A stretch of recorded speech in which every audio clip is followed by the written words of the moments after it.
Hey everyone, Cody with 2SV Sports Performance here, showing you some workouts you can do at home, taking advantage of the nice day we had today here in Michigan. And I wanted to show you a few body weight exercises that you can perform anywhere, outside, inside, or at a training facility.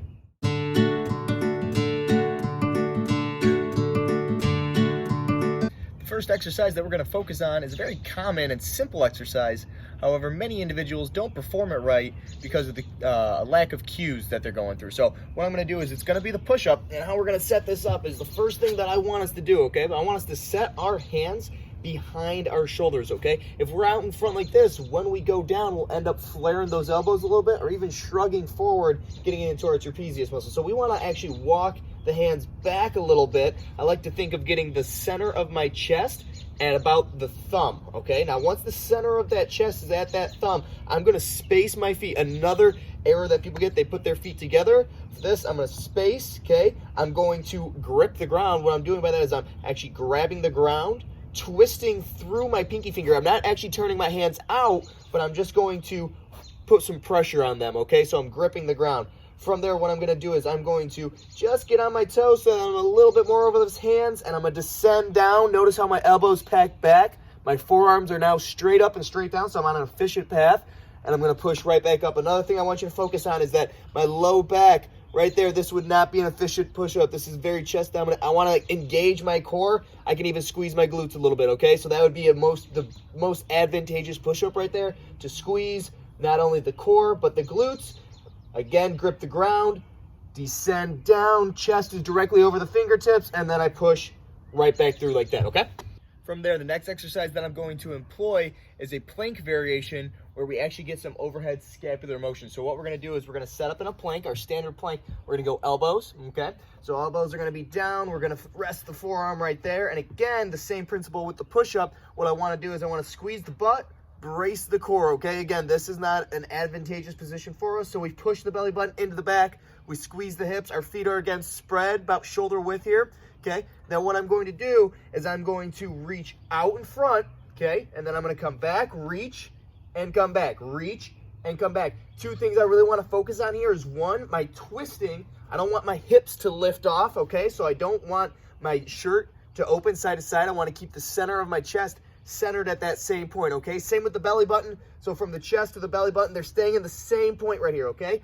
The second thing I want to focus on is the overhead motion here. Now, as I come up, I don't want to shrug as I go, okay? So if you can kind of imagine, I want to keep the shoulder away from this ear. Instead, I want to keep my shoulder blade packed down, and I want to reach ahead of me, okay? For this one, you should try to do it for time. So think of like a 30-second on and off period in which you are reaching out, coming back in, reaching out, coming back in like that. And you can actually regress it a little bit with sliders even. You can slide so that you can stay a little bit more controlled if you're noticing that you're twisting.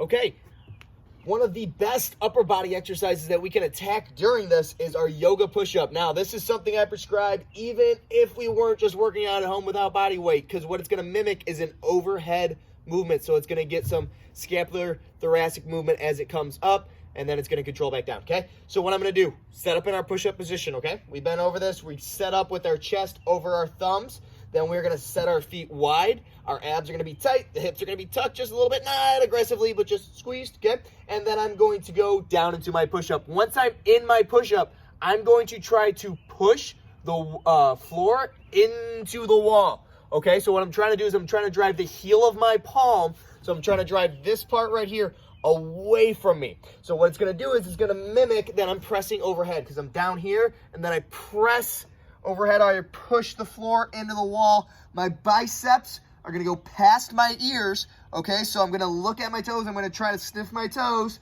and then I'm going to return back into my starting position for the push-up. And I go back down, okay? Nice push-up position at the bottom. Drive through the heel of the palm. Notice how my hips rise. I push through the ground, trying to push through the floor away. If done correctly, I should feel that a little bit in the front of the shoulder, maybe minorly in the chest, but predominantly in this area right here. Not the lat, but this side of the scap right here as I rotate around, okay? So not down in here, but up in here as I rotate around as I push up. The next exercise we're going to do, we're going to stay focused on the upper body for this portion. What we're going to do is we're going to do a side lying external rotation, okay? This is going to be just like the last exercise in that we can add a weight or do just body weight for this. However, doing this one, you want to go up again very gradually because we want to target the posterior deltoid doing this. And what I mean by that, so the posterior deltoid is the back of that shoulder, okay? If you start to feel this exercise in that mid-back area, that upper back area, it's not necessarily that you're doing it wrong. However, those muscles are taking over for this weaker muscle in the posterior deltoid. The posterior deltoid rotator cuff area is going to be huge for maintaining shoulder health. So what we're going to do is we're going to get a clamshell position, okay? The knees are going to go forward. The feet are going to be stacked, all right, just like this. Again, the elbows underneath me. You can even go all the way down if it's more comfortable for you, okay? From there, what you're going to do is you're going to stack the elbow directly on the hip, just like that, okay? Then what you need to make sure, because people will tend to open up with their lower body as they do this, or their lower back, but what you want to do is you want to keep your abs tight, okay? So you're keeping this tight, create some tension. That's why I like the elbow position, because I can actually push into the ground a little bit.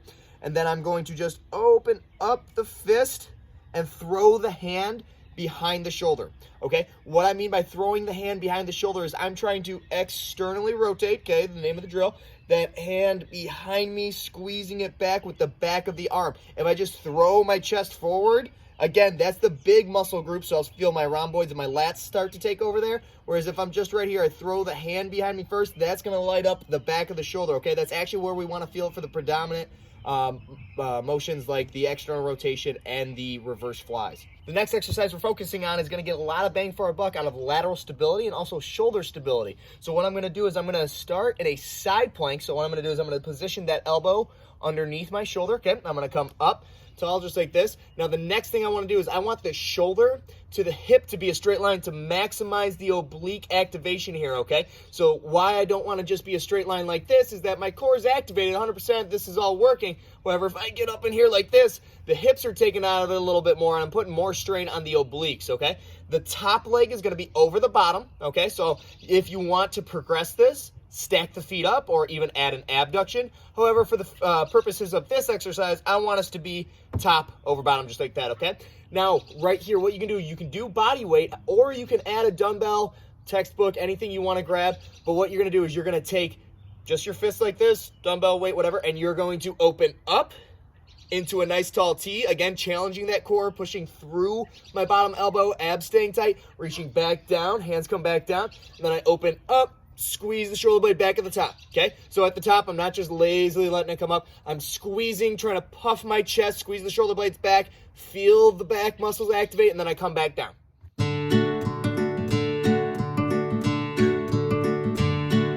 The next portion is going to focus predominantly on core-based movements, okay? So we're going to focus on the anterior or the front portion of our abs, but it'll stabilize the spine as a whole, okay? So the first exercise we're going to go for is a bear position, reposition, all right? I know that's a little wordy and a little redundant, but what we're going to do is I'm going to set my hands under my shoulder, okay? Kind of like that push-up position where that thumb lines up with that shoulder, okay? Or with the chest, excuse me.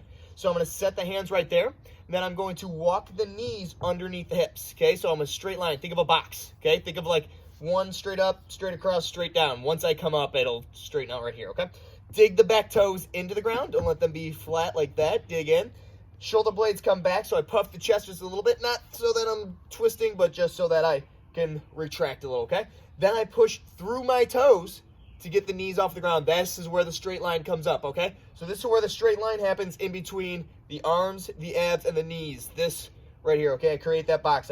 Knees are going to come up. I'm going to squeeze as hard as I can, bracing for a punch, okay? You should almost be out of breath. You're squeezing the abs, pushing the belly button into the back, and then you reset, okay? So you push the belly button in the back, abs are tight, drop the knees back down. Abs into the back down, okay? Squeeze as hard as you can for 1 to 2 seconds, and then drop back down, reset, tap softly, come back up.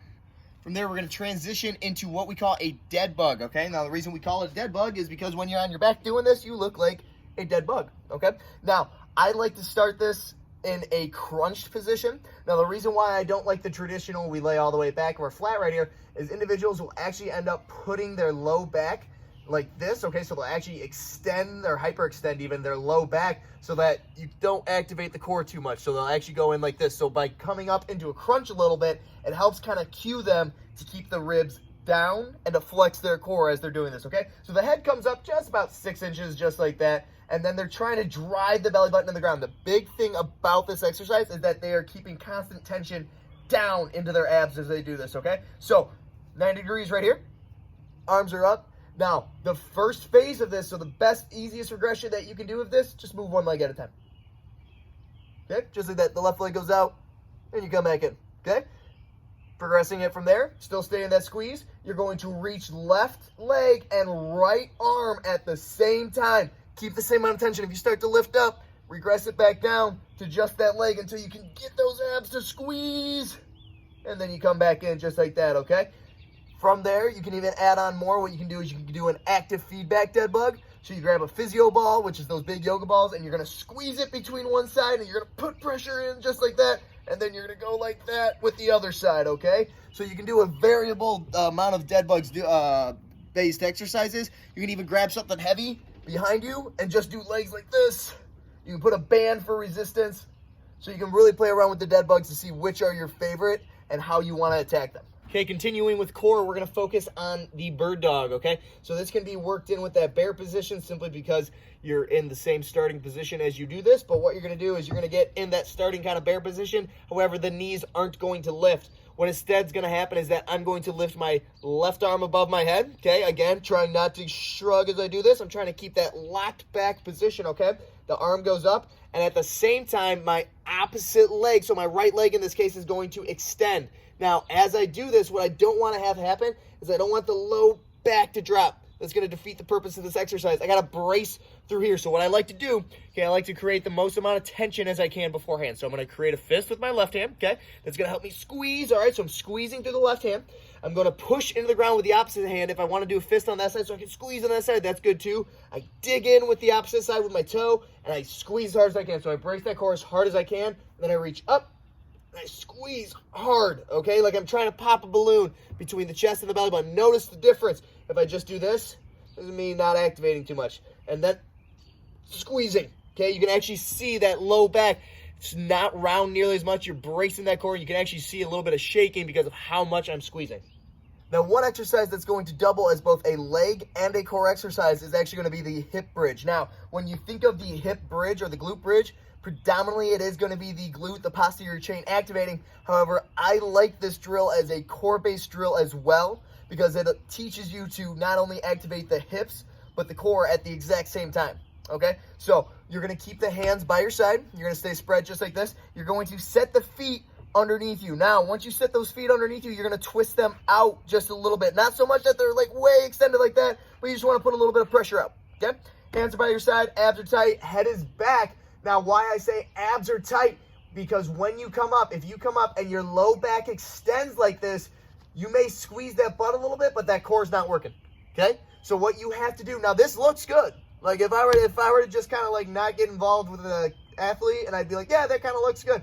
But I can tell just by how their back's going through and how they're cueing me, going like, I feel it all on my back, that they're not squeezing here and they're not squeezing here. So with the pressure on my feet, what I'm going to do is I'm going to do my tuck, okay? So I'm going to get my tail underneath me. So I'm going to try to tuck my butt muscle underneath me. If you can see, I kind of squeeze a little bit more. Now, the back's still activating a little bit because I'm not turning this on, okay? So this is where I start to squeeze, all right? So here's how we're going to break it down. We're going to tuck the tail. That's immediately going to bring my legs up a little bit, okay?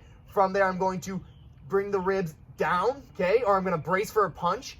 One of the cues I like to use is that I'm popping a balloon between the chest and the belly button, okay? Popping a balloon between here and here. I come up, squeezing the hips, brace the core, feeling the hips work, feeling the abs work. Hamstrings are working a little bit. If you start to cramp through those hamstrings, that means they're taking over way too much, and you got to just work on that tail tucking as you squeeze your abs, okay?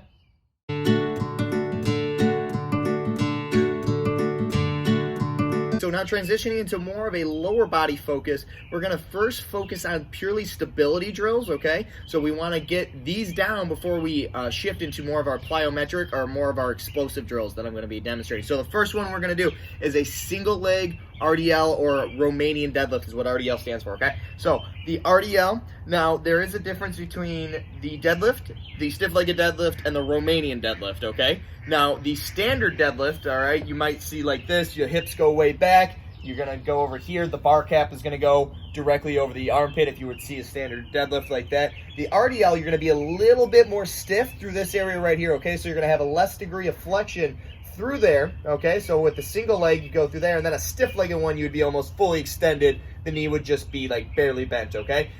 For the RDL, we're just going to bend the knee a little bit, okay? So we're just going to break at that knee, all right? I'm going to puff my chest, so I bring the shoulder blades back, okay? I keep my abs tight, or I bring the ribs down, all right? So my chest is puffed, the abs are tight, and then from there, okay, with the single leg, I'm going to lift the right leg up, and then I'm going to shift my hips back, okay? So by shifting the hips back, what I'm doing is I'm basically tilting, okay?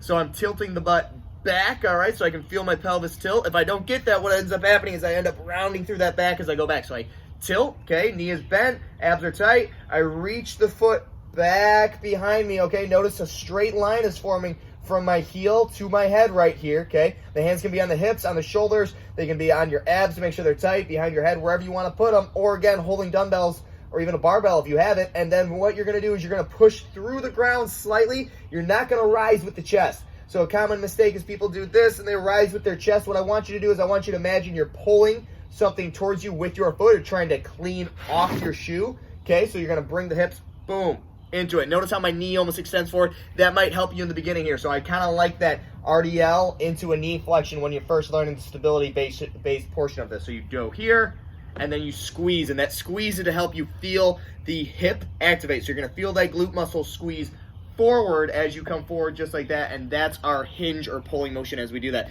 For this one, you want to make sure that you're grabbing the ground with the foot as you do this, okay? Stabilize from the foot up.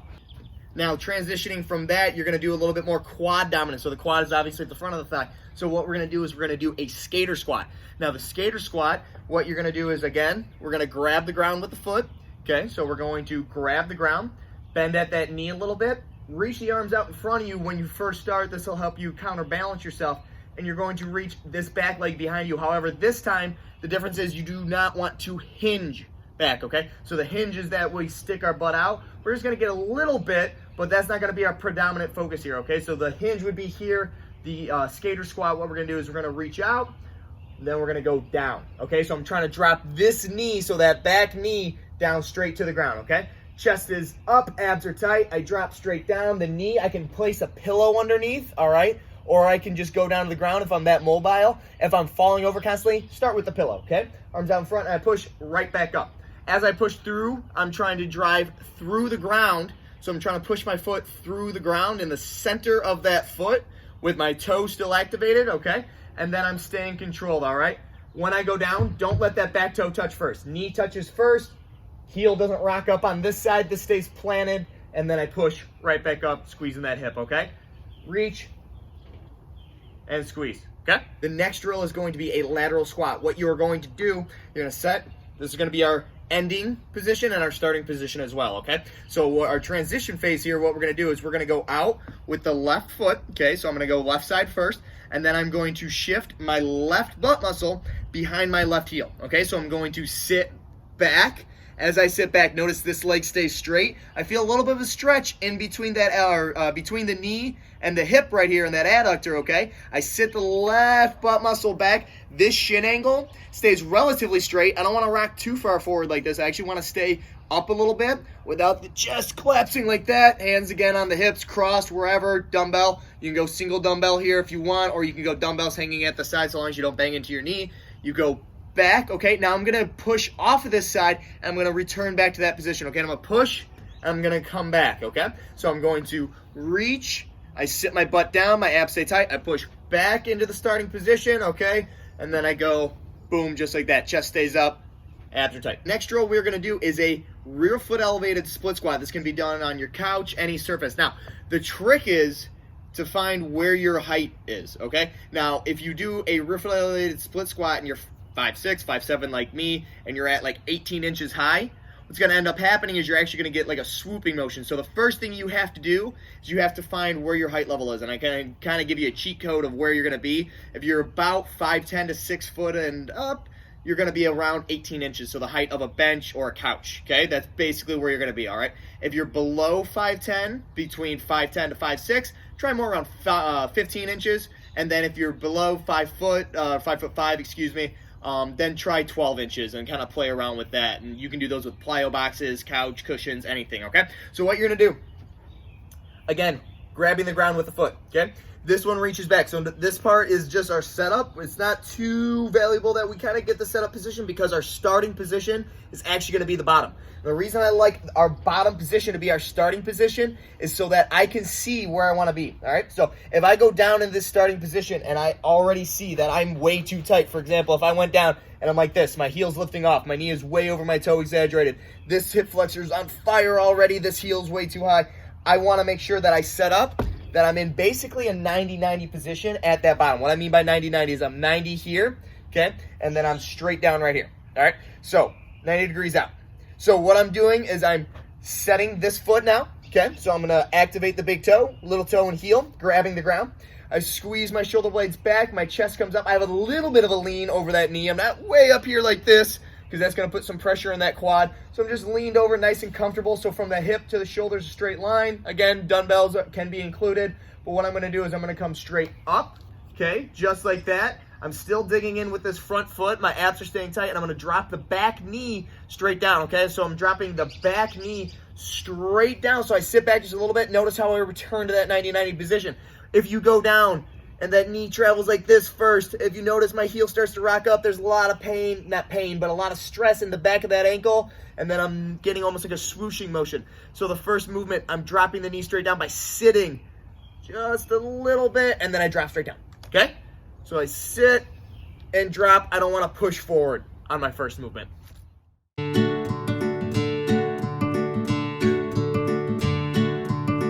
Okay, from there, what we're going to do is we're going to work now on our explosive power work. So once we've dominated the stability portion of our exercises, now we're going to get a little bit more explosive with them and create a little bit more power, activating those fast twitch muscle fibers, okay? So what we're going to do is we're going to reach back behind us. We're going to start in a split position, okay? So we're going to have this toe dug in. We're going to get this knee. Again, I'm in my 90 position, 90 back here, okay? Arms are loaded back, and then I'm going to push through this foot, okay? So I'm loaded, all right? I'm going to push up, and then I'm going to catch on the opposite side, okay? I fell over a little bit right there. I'm on a little bit uneven ground. But what I'm doing is I'm staying loaded right here, okay? Again, I'm in my 90 position, driving through the ball of the foot, explode up, and I land it right back down, okay? Control the knee on the way down, nice and explosive. I'm trying to get off the ground fast, okay? Trying to be as explosive as possible. Up, push, right back down, push, right back down, push, right back down like that, okay? I'm going rapid succession here, all right, but I want to get as much power as I can. You don't want to use this as a bag tool or basically to make yourself tired. You want to use this as a fast concentric movement. So limit it to a lower amount of reps, maybe 8 to 10, and you're being explosive as you're pushing. The next drill I'm going to perform is a half kneeling start to Haydn, okay? So what I'm going to do is I'm going to be moving to my left, okay? So what I'm going to do is I'm going to set up with my outside leg up. If I start with the inside up, it's going to be extremely hard to push away from that, okay? And I'm twisting myself. So I'm going to start with the outside leg up, all right? What I'm going to do is I'm going to load my arms over that leg because they're going to carry me to the left as I go, okay? So I'm going to reach over here. My hips are going to hinge back just a little bit, but I'm also going to put, and the reasoning for that is I want to load this back hip. So the lateral side of the hip, I'm loading a little bit by pushing my hips back, and then I'm digging in through the inside of the foot. Why I'm digging in through the inside of the foot is so that I can get some horizontal force going that way, okay? So basically what I'm going to try to do is I'm going to try to create a perfect arc as I go like that, okay? So I'm going to load right here. This knee's down. Before I stand up, I'm going to be pushing horizontally, okay? So I'm here, I'm loaded, I push over, and I land just like that, okay? And back in that position, notice my arms carry me through, and I push. So I drive in, inside of the foot, push up, and land, okay? Just like that.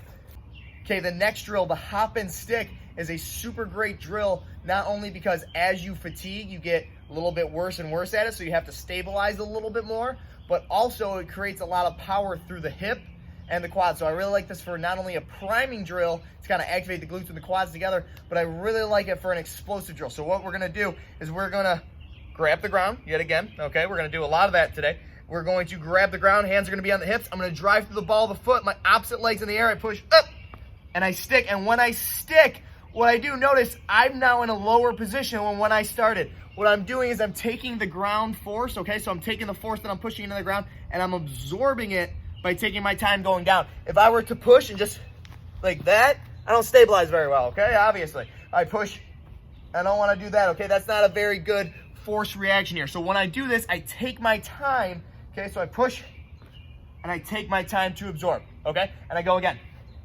And I take my time to absorb. And I take my time to absorb. And I keep pushing and I go up. Try to focus. Once you get really good at balancing and sticking, try to get more height. So try to get a fast concentric. So the fast concentric is a fast up. So you're here, you're loaded up and load it down, okay? And up and down, okay?